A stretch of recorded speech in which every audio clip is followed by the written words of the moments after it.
Ini loh kehancuran yang dihasilkan dari self-sabotage tadi, pembajaan diri tadi. Jadi orang yang berpikirnya negatif, ya nanti hidupnya pasti negatif. Ketika gaya hidupnya negatif, ya dia tidak mampu mencapai tujuan hidupnya. Banyak target-target tidak jalan.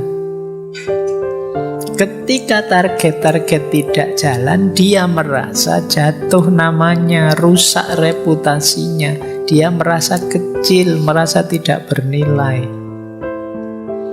Dari situ mungkin muncul rasa malu, rasa bad mood, rasa marah, dan lain sebagainya. Akhirnya self-esteem-nya rendah. Dia tidak percaya diri, dia merasa tidak berharga. Jadi berpikir yang negatif tentang dirinya, akhirnya tidak sukses. Ketika tidak sukses, dia merasa tidak berharga. Dari rasa tidak berharga itulah dia terus malu, dia terus bad mood, dia terus marah-marah, dan lain sebagainya.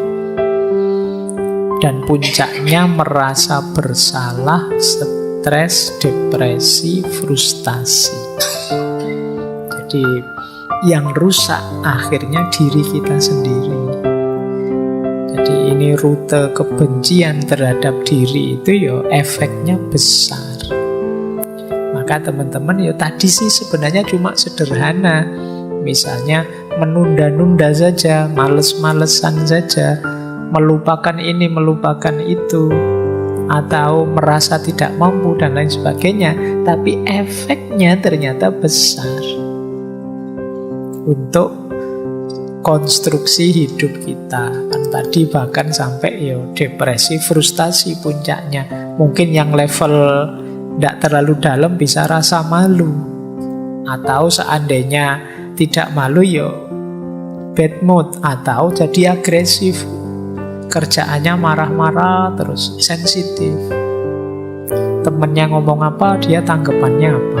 Ada temennya senyum atau temennya ketawa tentang apa, dia itu mesti menertawakan aku itu. Mesti menertawakan kegagalanku itu. Ada temennya ngobrol berdua, itu mesti ghibah itu, ngomong aku itu mesti. Kamu sensitif. Jadi dosennya ngajar di depan kelas, ini dosen kok lihat aku terus, mungkin nganggap aku bodoh apa gimana sih. Kamu jadi sensi. Jadi maka yuk kita hati-hati ya, jangan sampai kita membajak diri kita sendiri. Nah, cara menaklukkannya kemudian bagaimana? Kalau ini agak panjang prosesnya. Jadi ayo pelan-pelan ya kita taklukkan pembajaan tadi. Ini proses penyelamatan diri ini. Yang pertama apa? Kenali perilaku-perilaku kita yang sering muncul saat self-sabotage tadi. Saat terjadi pembajaan diri karena kebencian kita pada diri kita. Seperti tadi loh, kita kenali, oh saya itu biasanya males-malesan Pak. Atau saya itu biasanya tidak menyelesaikan pekerjaan. Saya biasa menunda-nunda Pak, saya biasa. Ayo kita kenali ya, kalau kita biasanya bagaimana. Perilaku kita yang seperti apa yang membajak diri kita. Kalau sudah ketemu, ayo dikenali emosi yang seperti apa sih yang membawa kita pada perilaku tadi. Oh saya males-malesan itu biasanya kalau jenuh Pak. Saya males-malesan itu biasanya kalau lapar Pak. Saya males-malesan, ayo dikenali ya. Jadi emosi yang mana yang membawa pada perilaku yang negatif tadi. Kalau sudah kenal emosinya, Saya kalau sedang marah Pak, kalau sedang bosan Pak, kalau sedang bad mood dan lain sebagainya. Kalau sudah ketemu, sekarang ayo kita cari pikiran apa atau prinsip hidup apa yang bisa melahirkan emosi tadi. Karena perilaku ini muncul dari emosi, emosi ini kan muncul dari keyakinan-keyakinan atau pikiran kita. Oh, karena prinsip saya Pak, itu maju ndak maju itu kan sebenarnya sesuai takdirnya Allah saja. Jadi makanya saya males-malesan misalnya. Saya punya prinsip begini Pak itu. Nah itu, ini berarti akarnya ada di sini, ada di cara berpikir kita. Saya selalu menunda-nunda Pak, karena dalam pikiran saya kalau memang terjadi pasti akan terjadi, kalau enggak ya enggak Pak. Nah, itu. Cara mikir seperti ini ternyata yang membuat kita menunda-nunda. Oh, saya itu orangnya Pak, lupa Pak. Nah, sering lebih suka melupakan sesuatu karena sering menggampangkan, meremehkan.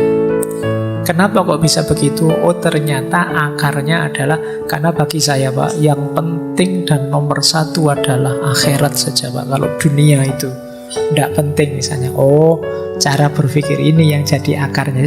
Coba kalian cari akarnya. Jadi ini makanya tadi saya bilang ini perlu agak panjang mikirnya. Harus punya kepandaian tertentu membaca diri. Jadi perilaku saya tadi muncul dari emosi yang seperti apa? Emosi tadi lahir dari cara berpikir yang bagaimana. Kalau sudah ketahuan semua, saatnya mengubah cara berpikir sehingga emosinya terkendali dan perilakunya sesuai yang diinginkan. Nah, ini baru kita ubah yang menjadi yang positif. Dan yang terakhir, ayo dikembangkan perilaku-perilaku lain yang juga mendukung. Oh, saya ini sekarang butuh hidup yang lebih rajin, lebih teratur misalnya. Untuk bisa hidup yang rajin ini perlu cara berpikir istiqomah misalnya. Untuk bisa menghidupkan cara hidup dan cara berpikir istiqomah ini, saya harus ini, harus itu. Ini yang self-supporting. Jadi yang mendukung kebiasaan. Kalau saya ingin rajin, saya harus bangun pagi ini Pak. Tiap pagi bangun pagi sekarang. Nah itu berarti kebiasaan yang mendukung. Nah sekarang saya harus membiasakan senyum Pak. Karena problem saya ada pada tidak punya teman misalnya. Ya senyum, kemana-mana senyum misalnya. Nah ini self-supporting. Jadi kebiasaan yang mendukung, kembangkan juga. Nah ini kalau diceramahkan tadi 5 menit, tapi kalau dipraktekkan bisa panjang. Karena penyakit pembacaan diri ini biasanya sudah akut ada dalam diri kita. Males, kemudian mudah lupa, menunda-nunda, itu kan ya gaya hidup kita selama ini. Baik, saya lanjutkan. Nah, ini juga salah satu tips untuk melawan kebencian diri. Jadi membenci diri itu nanti harus diganti dengan self-worth. Self-worth itu merasa diri berharga. Yang kedua self-esteem, punya kebanggaan diri. Dan self-confident, punya kepercayaan diri. Ini tindakan konkret yang bisa kita lakukan. Yang pertama, mandiri. Ayo mandiri, memutuskan sendiri, membuat pilihan sendiri. Jadi kita biasakan hidup yang mandiri. Karena dengan menyelesaikan masalah sendiri, memutuskan sendiri, nanti muncul kebanggaan pada diri kita. Ternyata aku bisa juga ya. Ternyata aku mampu juga ya. Dan itu menguatkan diri kita, nambah rasa cinta kita pada diri kita sendiri.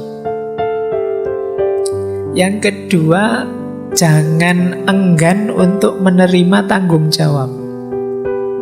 Ini akan melatih kita bangga dengan diri kita. Ternyata bisa saya jadi ketua ini, ketua itu. Ternyata saya bisa jadi panitia ini, panitia itu, meskipun bagian seksi apalah gitu. Jadi ini namanya siap menerima tanggung jawab. Cobalah, enggak apa-apa, ambil tanggung jawab apa kecil-kecilan. Mungkin bagian marketing apa itu, atau bagian pembantu apa itu, coba ambil tanggung jawab. Pak, saya untuk ngaji filsafat ini saya bagian noto gelas ya, saya pokoknya tahu. Atau kelihatannya ada yang di depan bagian noto sandal ya, itu bisa. Atau saya ini melatih kebanggaan diri, biar kamu sadar bahwa kamu bisa. Di kamar kos ini kita kan satu kamar berdua, saya yang bertanggung jawab menyalakan lampu misalnya. Jadi kalau masuk kamar saya bagian nyalain lampu, kamu bagian ngepel, nyapu dan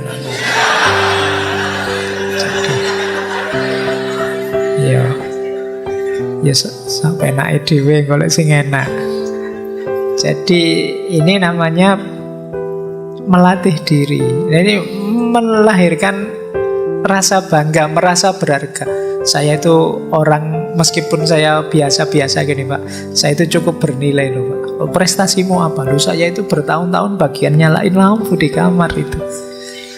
Nggak ada yang seistiqomah saya menyalakan lampu misalnya. Loh, itu kan kebanggaan. Jadi siap menerima tanggung jawab dan bangga dengan prestasi. Ini saya bangga saya bisa ini, saya bangga saya bisa itu.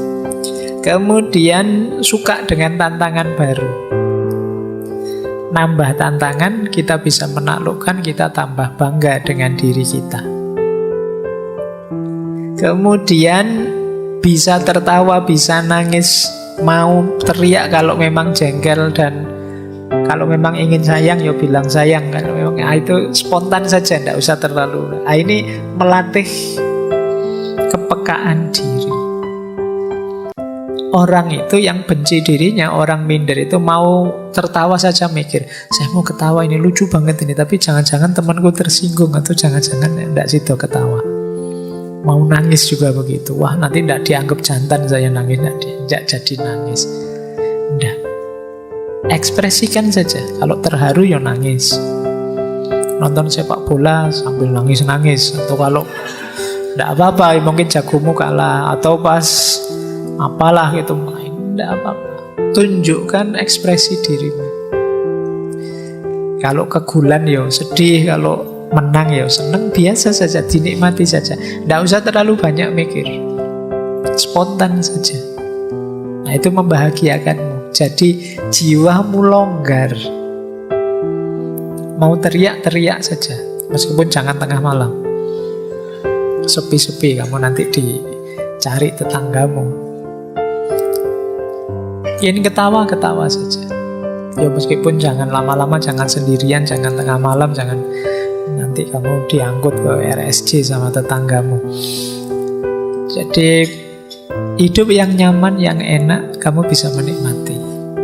Dan yang terakhir, frustasi, stres itu biasa dalam hidup ini. Banyak tujuan yang tidak tercapai, tapi kita siap kok menghadapinya. Ini membuat kita bahagia.